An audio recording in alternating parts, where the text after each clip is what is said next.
Good morning, everybody. Welcome to week 5 of our class. This week we'll talk about corporate structures or organizational structures. We'll talk a little bit about organizational strategies, talk a little bit about quality management and ensuring that stakeholders have quality in the product or services that an organization provides. I hope that you're enjoying the class so far and getting a hang of how we're doing things. I know that the assignments and some of the discussions are looking a lot better than they did the first couple of weeks, as you had to try to figure out what I wanted and what the school required. So hopefully we're getting better there.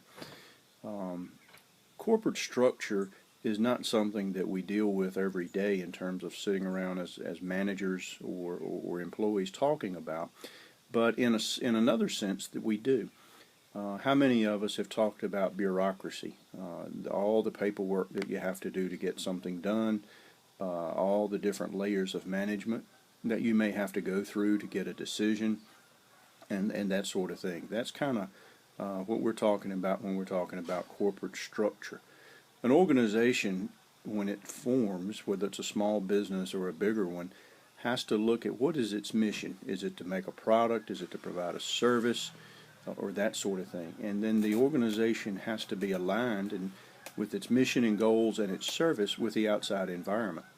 In order to do that, you set up the structure. And the structure is typically the chain of command or the organizational chart or how the organization conducts its business. Okay, we've all talked about bureaucracy and paperwork and all the things that you have to do sometimes to work through an organization or get something done. Typically, organizational structure comes out of the old notion of Taylorism, where employees coming in off of the family farms, coming to the cities looking for jobs, fairly unskilled in terms of manufacturing, had to be controlled. So how do you take all these people who have relatively no training, relatively no experience, and use them in an organization? Well, Taylorism, in Taylorism they set up hierarchies. In other words, you'd have a supervisor who manages a certain number of people, and that would be called span of control. And then above the supervisors would be a manager, etc. Pretty much what you see today.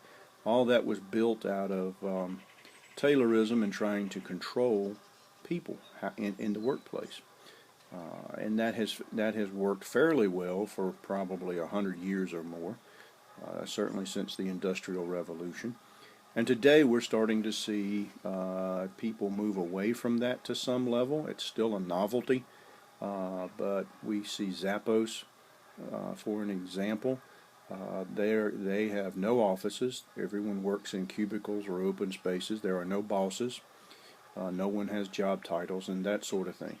So that's an example of an organization who's trying to change the structure and do what they would call flattening the structure, taking out middle management, taking out middle people, and having a direct link from the people who actually do the job to the very top management people.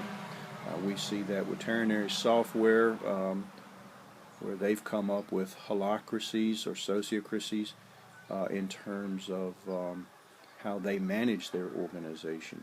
In those cases, they don't manage by vote or consensus. They do by consent, which is different. It would be interesting to look that up. And they organize their organization around circles, with a circle controlling, having all the people needed to do the job within that circle. Okay.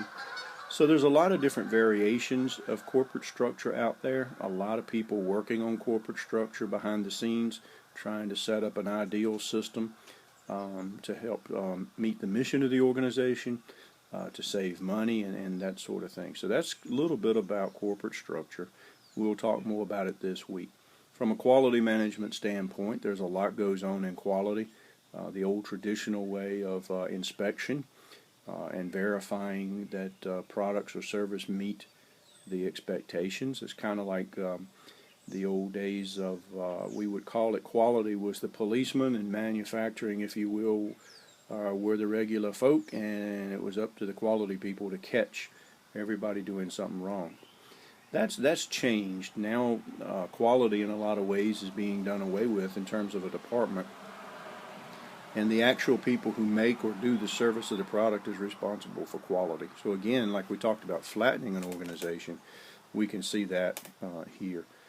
Six Sigma, Lean, and Total Quality Management all are some of the things that are coming out these days in order to try to improve quality. So you can read about that a little bit in your textbooks.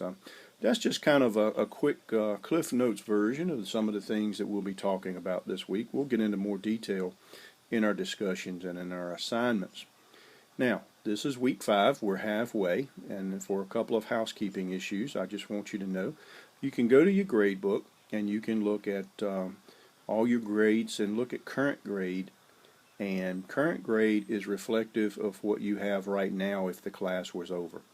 So each week going forward now, I will keep that column updated with a letter grade so that you know where you're at. If you're feeling like the grade is wrong, go back to the individual grades. Look to see how your tests are, because tests are a big part of your grade. You can do those twice, as I said earlier. Make sure your assignments and other stuff has been turned in. A lot of times my students get failing grades or they get reduced grades, not because they didn't do the work right or that kind of thing. They just didn't do the work, or they had stuff missing. So zeros absolutely kill your grade.